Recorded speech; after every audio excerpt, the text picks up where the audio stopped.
تک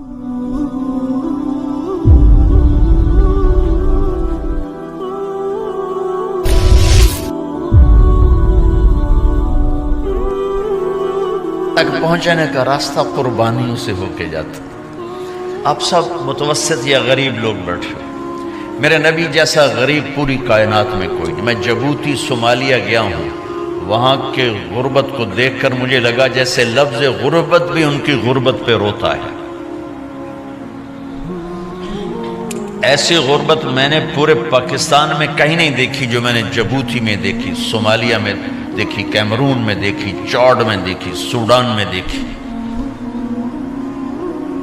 24 گھنٹے میں ایک دفعہ بھی کھانا نصیب نہیں. ہمارا غریب سے غریب آدمی 24 گھنٹے میں چولہا جلا بیٹھتا ہے. لیکن میرے نبی پر جو غربت آئی، کوئی ہے پوری دنیا میں تو اللہ نے مجھے پھرائی ہے جس کے گھر میں 2 مہینے چولہا نہ جلتا ہو. میرے نبی وہ فقیر تھے جن کے گھر میں 2 مہینے چولہا نہیں جلتا تھا. ایک رات آپ سوئے ہوئے، کبھی یوں کروڑ بدلے اور کبھی یوں کروڑ بدلے، بار بار حضرت عائشہ کے ساتھ. تو تھوڑی دیر کے بعد آپ تھوڑا سا آگے ہوئے اور چارپائی کی جو لکڑی ہوتی جس پر بان بنا ہوتا ہے اس پہ پیٹ کو یوں فکس کر کے اور نیچے لٹک گئے، دھڑ آدھا نیچے لٹک. فَكَانَ قَابَ قَوْسَيْنِ أَوْ أَدْنَىٰ. واہ واہ واہ، کیا مقام ہے. قاب قوسین، اور کیا حالات سے گزر رہے ہیں کہ یوں آدھا دھڑ نیچے لٹک گیا. ام عائشہ اٹھ کے بیٹھ گئیں، یا رسول اللہ خیریت کیوں؟ آپ اٹھ کے بیٹھے. کہا عائشہ بھوک بہت لگی، بھوک بہت لگی. اس لیے پریشر دیا تاکہ وہ جو بھوک کی طلب ہے نا میدے میں اس کو پریس کیا. اس لیے پتھر باندھتے تھے کہ وہ پیچھے چلا جائے.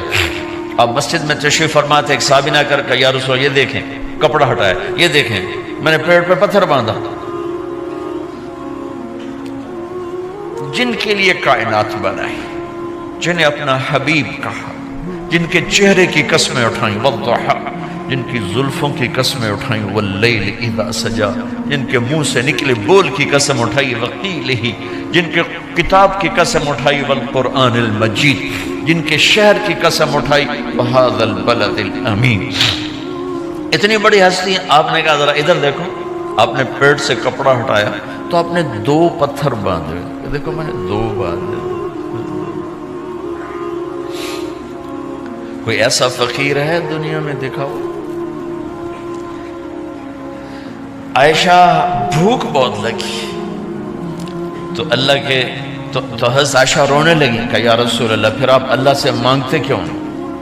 کہا عائشہ نہیں مانگوں گا، اسی بھوک میں اللہ سے ملاقات کر نہیں مانگوں. مجھ سے پہلے میرے جو بھائی آئے انبیاء وہ اسی فقر میں گئے، میں بھی اس فقر میں جاؤں گا.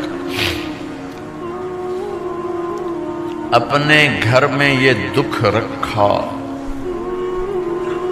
اپنی اولاد کے ذبح ہونے کو قبول کیا تاکہ آئندہ آنے والی امت کا غریب طبقہ گلہ نہ کرے، شکوہ نہ کرے، حرام راستوں پہ نہ جائے، غلط راستوں پہ نہ جائے، اور مالدار فخر نہ کرے میں کوئی بڑا آدمی بن گیا ہوں، میری اتنی بڑی فیکٹری بن گئی ہے، میری اتنی بڑی کمائی ہو گئی ہے.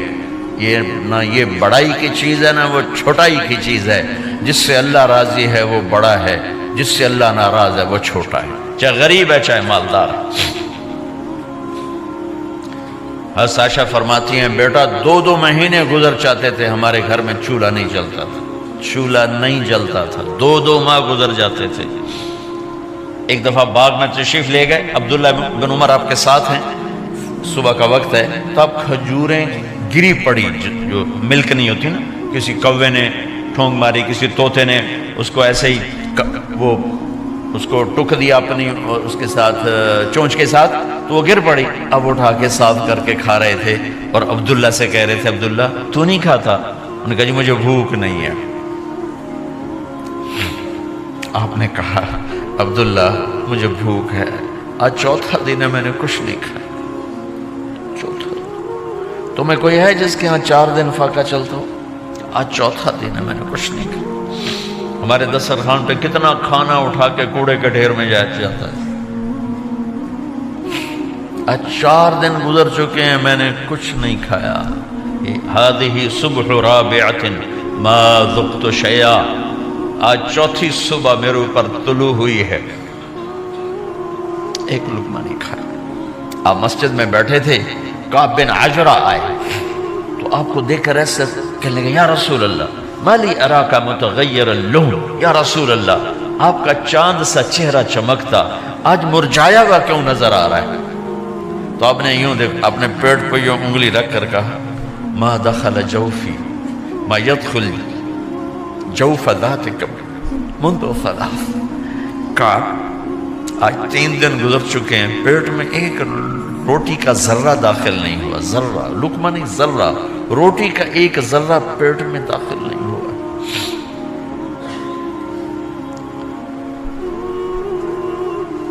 اور اتنی بڑی رسالت, اتنی بڑی نبوت.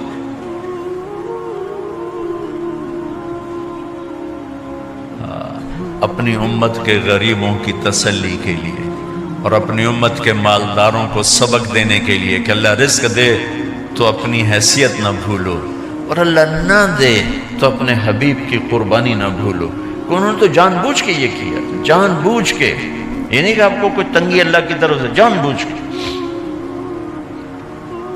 اور سارے گھر کا یہ حال ہے. حضرت فاطمہ رضی اللہ تعالیٰ عنہ سے ملنے گئے, کہا بیٹے میں اندر آ جاؤں, میرے ساتھ عمران بھی ہیں, ایک صحابی تھے عرب سردار, میرے ساتھ عمران بھی ہیں. کہا ابا جان میرے گھر میں اتنی چادر نہیں کہ اپنے آپ کو چھپا سکوں, پردہ کرنے کے لیے میرے پاس چادر کوئی نہیں. تو آپ نے اپنی چادر اندر دے دی, کہا اس سے پردہ کرنا. تو لپیٹ لی. اب اندر آئے تو آپ نے پوچھا میں نے سنا تھا تو بیمار ہے, میں تیرا حال پوچھنے آیا ہوں. تو باپ کو دیکھ کے آنسو نکل آئے کہ یا رسول اللہ بیماری بھی ہے اور بھوک بھی ہے, دونوں ہی ہیں, صرف بیماری نہیں بھوک بھی ہے. بڑے بڑے مصیبتوں سے لڑ جانے والے ماتھے پہ کبھی بل نہ آیا. بیٹی کے آنسوں نے پگھلا بھی دیا اور رلا بھی دیا. آپ بھی رو پڑے, آپ بھی رو پڑے. پھر کہا میری بیٹی نہ رو, والذی بعث اباک بالحق ما ذقت من 3 ایام طواقا. آج 3 دن ہے میں نے ایک لقمہ نہیں کھایا, میں تیرے ساتھ. اور میری بیٹی میں تمہیں بتاؤں, میرے رب نے مجھے کہا تھا میرے حبیب اگر آپ چاہیں تو احد پہاڑ سونا بنا دو. 10 میل لمبا چوڑا ہے احد پہاڑ, 10 میل. میں احد پہاڑ سونا بنا دوں, آپ کی خدمت میں پیش کروں. تو میں نے کہا نہیں یا اللہ مجھے نہیں چاہیے, میں ایک دن بھوکا رہوں گا, ایک دن کھانا کھاؤں گا. پھر فرمایا بیٹی کیا تجھے یہ عزت کافی نہیں ہے کہ اللہ نے تجھے جنت کی عورتوں کا سردار بنا دیا. یہ سرداری سونے چاندی میں تل کے نہیں ملی ہی. میں قربان جاؤں.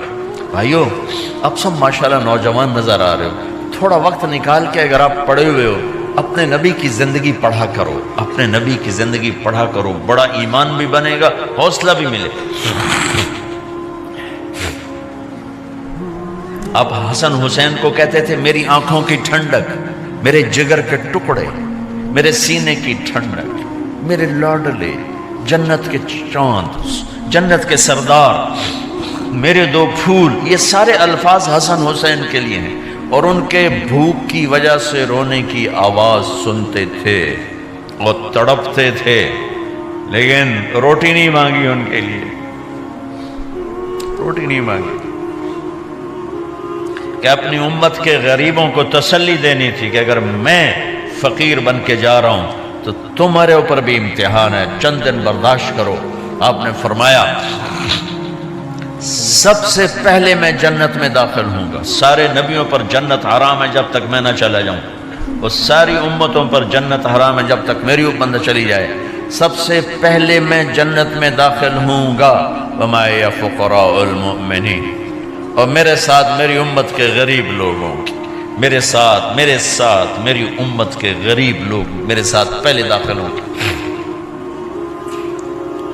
حضرت فاطمہ کے گھر میں فاقہ حد سے بڑھ گیا تو حضرت علی نے فرمایا کہ جاؤ اللہ کے نبی سے کچھ تو مانگ کے آؤ، کچھ تو پیٹ میں جائے۔ زندگی میں کبھی ایسا موقع نہیں آیا، یہ ایک دفعہ اتنا فاقہ آیا کہ حضرت علی جیسی ہستی نے بھی کہا جاؤ۔ تو آپ تشریف لائیں اور دروازے پہ دستک دی تو اتنا پیار تھا۔ جب حضرت فاطمہ گھر میں داخل ہوتی، اللہ نے ہمیں اولاد کے ساتھ کیا سلوک کرنا ہے، اللہ نے ہمیں اپنے نبی سے یہ بھی سکھایا۔ حضرت فاطمہ جب بھی گھر میں آتی، اور ساتھ ہی تو گھر تھا، دیوار سے دیوار ملی تھی، روز کا آنا جانا تھا، تو میرے نبی بیٹھے نہیں رہتے تھے، آؤ فاطمہ کیا حال ہے، کھڑے ہو جاتے اور تیزی سے آگے بڑھتے، دروازے پر ہی حضرت فاطمہ کا ہاتھ پکڑ لیتے، ہاتھ کا بوسہ لیتے، بوسہ لے کر ہاتھ پکڑے پکڑے بیٹی کو چارپائی پہ پہلے بٹھاتے، اس کے بعد خود بیٹھتے تھے۔ اکرموا اولادکم، میرے نبی نے کہا اولاد کو عزت دو، پھر وہ تمہیں عزت دیں گے۔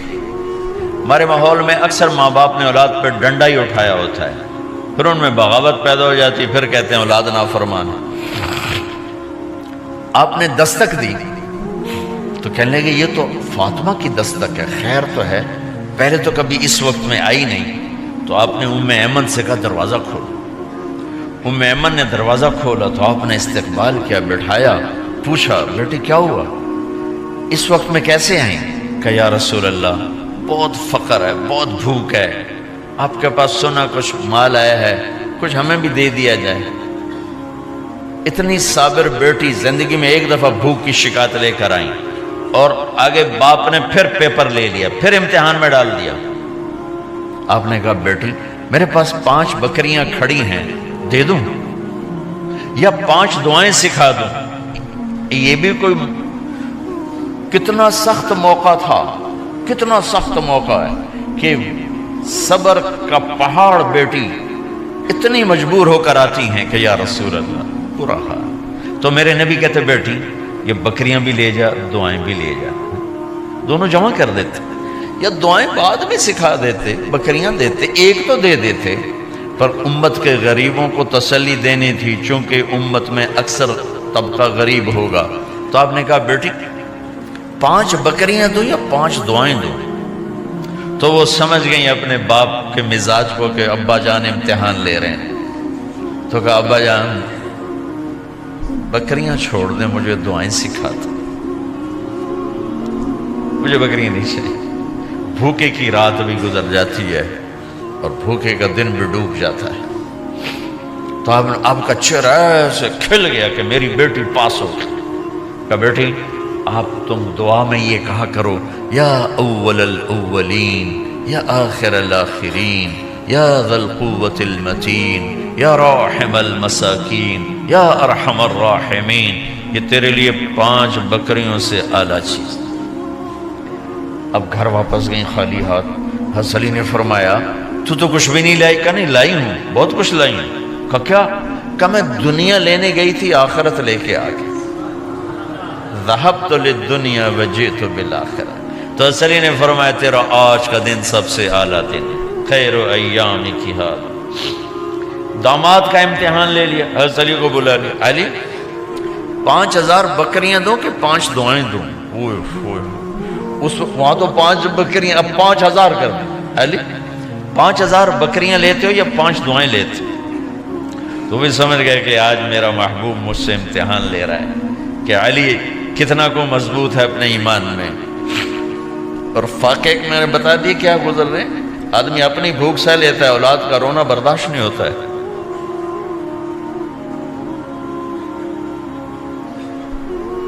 علی 5 دعائیں دوں کہ 5000 بکریاں؟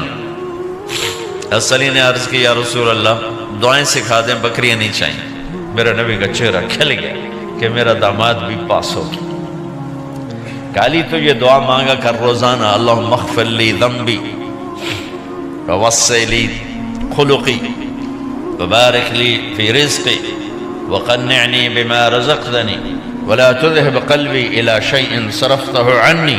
یہ 5 دعائیں تو مانگا کر، 5000 بکریوں سے زیادہ ہے۔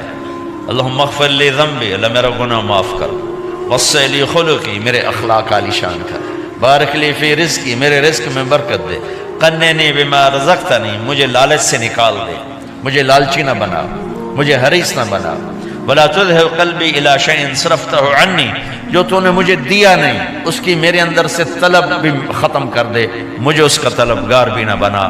کہ یہ 5000 بکریوں سے زیادہ ہے۔ میں نے تھوڑا سا اپنے نبی کے گھر کا نقشہ آپ کو بتایا ہے کہ یہ چند دن صبر کی دنیا ہے، اللہ راضی ہو گیا تو موت سب سے خوبصورت پیغام۔